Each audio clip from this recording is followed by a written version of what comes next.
Muhammad bin Ishaq meriwayatkan dengan berkata, "Kana nasun min ahli al-Madinati ya'ishuna wa la yadruna min aina ma'ashuhum hatta mata Ali bin al-Husain bin Ali bin Abi Thalib radhiyallahu ta'ala anhu fa faqadu ma kanu yu'tawna bihi min al-lail."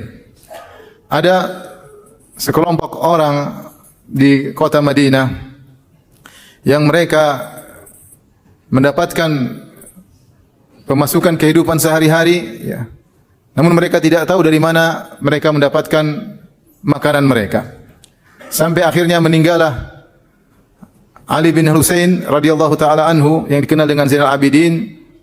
Baru mereka kehilangan pasokan makanan tersebut setelah wafatnya Ali bin Husain.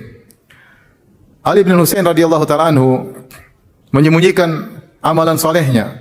Setiap malam beliau keluar memikul gandum, lantas beliau meletakkan di rumah-rumah fuqara di kota Madinah. Beliau melakukannya setiap malam. Bahkan dalam sebagian riwayat disebutkan ada 100 rumah yang beliau datangi. Ketika pagi hari penghuni rumah membuka pintu, lantas mereka mendapati gandum sudah ada di depan pintu mereka. Berjalan terus kondisi seperti ini sampai akhirnya ketika beliau wafat, maka orang-orang pun, orang fuqara tersebut kehilangan bantuan yang biasa mereka dapatkan di malam hari. Mereka sadar ternyata selama ini yang memberikan bantuan adalah Ali bin Husain radhiyallahu taala anhu. Yang Ali bin Husain menyembunyikan amalan tersebut. Tidak ada yang mengetahuinya. Ketika orang-orang memandikan jasadnya, mereka dapati ada bekas hitam di punggungnya. Ternyata beliau selama ini yang memikul langsung karung-karung gandum tersebut. Bahkan beliau tidak memerintahkan pembantu beliau untuk memikul gandum-gandum tersebut. Inilah amalan soleh yang disembunyikan, yang pahalanya lebih besar daripada amal soleh yang ditampakkan. Demikian juga diriwayatkan dari Daud ibnu Abi Hind rahimahullahu taala, kana yasum 40 sanatan. Beliau puasa 40 tahun dalam kondisi istrinya tidak tahu. Disebutkan beliau setiap pagi ketika pergi ke pasar dibawa bekal, diberikan bekal oleh istrinya. Maka beliau bawa bekal tersebut, disangka oleh istrinya dia akan makan sarapan pagi di pasar. Ternyata dia sedekahkan makanan tersebut. Kemudian dia pulang menjelang maghrib. Dan ketika maghrib dia minta dihadirkan makan malam. Istrinya menyangka dia sedang makan malam, ternyata dia sedang berbuka. Inilah kebiasaan para ulama dahulu menyembunyikan amal saleh mereka. Dan contoh seperti ini masih sangat banyak dari mereka. Karena mereka tahu bahwasanya amalan saleh yang disembunyikan lebih besar pahalanya. Allah Subhanahu wa taala berfirman, "In tubudus shadaqati fa ni'mahi wa in tukhfuha wa tu'tuha al-fuqara fa huwa khairul lakum." Kalau kalian menampakkan sedekah dengan ikhlas, maka itu baik bagi kalian. Namun jika kalian sembunyikan dan kalian berikan kepada orang-orang fakir, maka itu lebih baik bagi kalian. Ini dalil bahwasanya sedekah yang disembunyikan pahalanya lebih besar daripada sedekah yang ditampakkan. Rasulullah sallallahu alaihi wasallam bersabda, "Man istata'a minkum an yakuna lahu khib'un min amalin salih falyaf'al." Siapa di antara kalian yang mampu memiliki amal soleh yang disembunyikan, maka lakukanlah.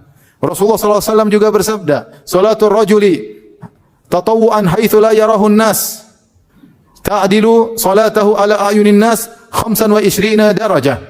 Salatnya seseorang, salat sunnah ketika dia bersendirian tidak ada orang yang melihatnya, pahalanya 25 derajat dibandingkan salat sunnah yang dikerjakan di hadapan banyak orang. Rasulullah sallallahu alaihi wasallam bersabda, "Shallu fi buyutikum fa inna afdhala salatil mar'i fi baitihi ila al-maktubah." Salatlah kalian di rumah kalian. Sungguhnya salat seorang lelaki yang terbaik adalah di rumahnya kecuali salat fardu. Tentunya lelaki yang terbaik salatnya adalah di masjid. Ini semua hadis-hadis dan dalil yang menunjukkan bahwasanya ibadah yang dilakukan secara tersembunyi sangat dianjurkan. Ini itu adalah ibadah andalan yang bisa dibawa oleh seorang hamba ketika bertemu dengan Rabb-Nya. Oleh karenanya Nabi SAW memuji 7 golongan yang Allah naungi pada hari kiamat kelak. Di antaranya kata Nabi SAW, "Rajulun tasaddaqa biyamini fa akhfaha."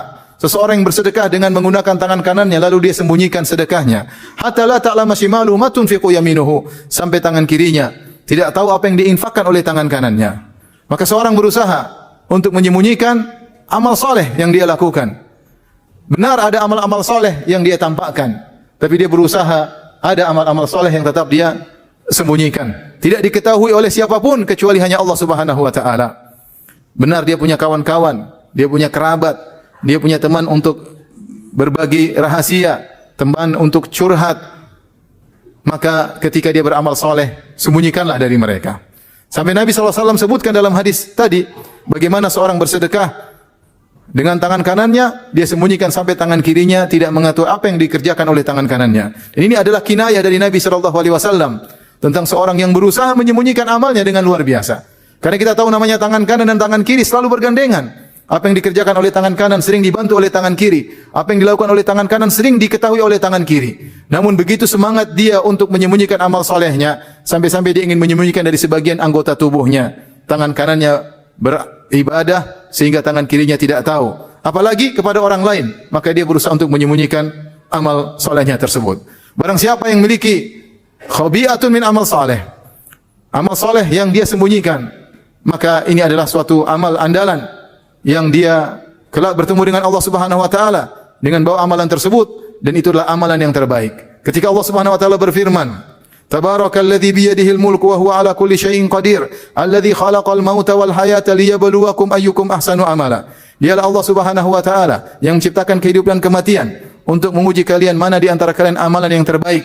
Allah ingin di antara kita mana amalan yang terbaik. Fudail bin Iyad rahimahullah ketika ditanya tentang amal yang terbaik, kata beliau, aswabuhu wa akhlasuhu. Itu amalan yang paling tepat sesuai dengan sunnah Nabi SAW. Wa akhlasuhu, yang paling ikhlas kepada Allah Subhanahu wa ta'ala. Dan jika suatu amalan disembunyikan, yang tahu hanya Allah Subhanahu wa ta'ala, maka tentu keikhlasannya terjamin. Berbeda dengan amalan yang dilihat oleh orang lain.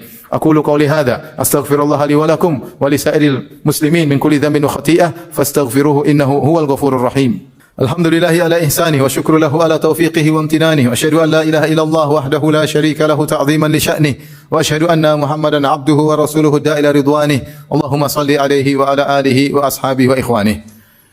Jamaah yang dirahmati oleh Allah Subhanahu wa taala, di antara hal yang bantu kita untuk bisa menyembunyikan amal saleh kita, kita belajar agar kita berbahagia jika yang mengetahuinya adalah Allah Subhanahu wa taala. Sehingga kita tidak perlu menanti orang lain mengetahuinya, dan tidak perlu menanti pujian dan pengakuan orang lain, pengakuan makhluk. Ketika Allah sudah melihat apa yang kita lakukan, maka kita sudah berbahagia. Bukankah Allah Subhanahu wa taala berfirman, "Wa ma taf'alu min khairin ya'lamhu Allah." Kebaikan apapun yang kalian kerjakan, maka Allah mengetahuinya. Dalam ayat yang lain kata Allah Subhanahu wa taala, "Wa ma taf'alu min khairin fa innallaha kana bihi alima." Kebaikan apapun yang kalian lakukan, maka Allah mengetahuinya. Maka jika seorang tahu Allah sudah mengetahui apa yang dilakukan, maka sudah cukup. Tidak perlu dia menanti sanjungan dan pengakuan orang lain, pengakuan makhluk yang tidak bisa beri manfaat kepada dia di akhirat kelak. Dan menyembunyikan amal bisa kita lakukan, ya. Tidak harus kita mengunci pintu dalam rumah baru kita beramal saleh. Sekarang mudah, seorang bisa saja naik mobil dalam perjalanan kemudian dia berzikir kepada Allah Subhanahu wa taala. Tidak ada yang mengetahui kecuali Allah Subhanahu wa taala. Seorang bisa saja bersedekah, ya, kemudian dengan mengirim sebagian sedekahnya kepada yayasan-yayasan yang membutuhkan, yang amanah, yang bisa menyalurkan kepada keperluan kaum muslimin tanpa ada yang mengetahuinya. Dia bisa melakukannya. Seorang bisa saja sholat malam di malam hari. Ketika istrinya dan anaknya tidur, maka dia bangun diam-diam, kemudian dia sholat, kemudian dia tidur lagi tanpa diketahui oleh istrinya. Seorang bisa saja baca Quran ketika dia sedang bersendirian, sedang bersafar, dia sedang di hotel, dia sedang duduk sendiri, dia buka Al-Quran baca dan tidak ada yang mengetahuinya kecuali Allah Subhanahu wa taala. Seorang bisa saja mengayomi suatu keluarga atau dua keluarga jika dia memiliki kelebihan uang, dia ayomi keluarga tersebut tanpa ada yang mengetahuinya, yang mengetahuinya hanyalah Allah Subhanahu wa taala. Dengan demikian maka dia telah memiliki amal soleh yang tersembunyi, dan ini yang sangat dianjurkan oleh Nabi sallallahu alaihi wasallam dan akan sangat bermanfaat baginya di hari kiamat kelak, dan itu adalah amalan yang terbaik sebagaimana perkataan Fudail bin Iyad, amalan yang terbaik adalah akhlasuhu, yang paling ikhlas kepada Allah Subhanahu wa taala. Dan di penghujung khutbah yang singkat ini saya ingatkan tentang kebiasaan kita atau kebiasaan sebagian kita yang memamerkan amal solehnya, berusaha mempublish amal soleh yang dia lakukan, dari amal yang kecil sampai amal yang besar. Tanyakanlah kepada diri kita masing-masing, adakah amal soleh yang kita sembunyikan? Ataukah semua amal soleh yang kita lakukan sudah kita publish, sudah kita ceritakan kepada orang lain, sudah kita pamerkan? Bakti kita kepada orang tua kita ceritakan kepada orang lain, perhatian kita kepada istri kita ceritakan kepada orang lain, sedekah kita kepada anak yatim kita ceritakan kepada orang lain, umrah dan haji kita bahkan kita masukkan di Facebook dan masukkan di medsos, jadikan status dalam WA kita dan yang lainnya. Tanya pada diri kita, adakah amal soleh yang tidak ada yang tahu kecuali Allah? Ataukah semua amal soleh kita sudah diketahui oleh semua orang? Tentunya kalau amal kita diketahui oleh orang lain, rawan untuk terjerumus dalam riya. Bukan pasti riya, tetapi rawan kita terjerumus dalam riya karena khawatir kita mengharap pujian dan sanjungan dari manusia. Oleh karenanya kita sama-sama berusaha untuk mengikhlaskan niat kita dan kita belajar ada sebagian dari amal soleh kita yang kita sembunyikan. Tidak semua zikir kita, sebagian zikir kita sembunyikan. Benar ada bacaan Quran kita yang orang lain tahu, tapi ada sebagian bacaan Quran yang tidak tahu hanyalah Allah Subhanahu wa taala. Benar sebagian sedekah kita orang lain tahu, tapi ada sebagian sedekah kita yang kita sembunyikan yang tahu hanyalah Allah Subhanahu wa taala. Semoga Allah Subhanahu wa taala mengikhlaskan niat-niat kita dan semoga Allah Subhanahu wa taala menerima amal ibadah kita.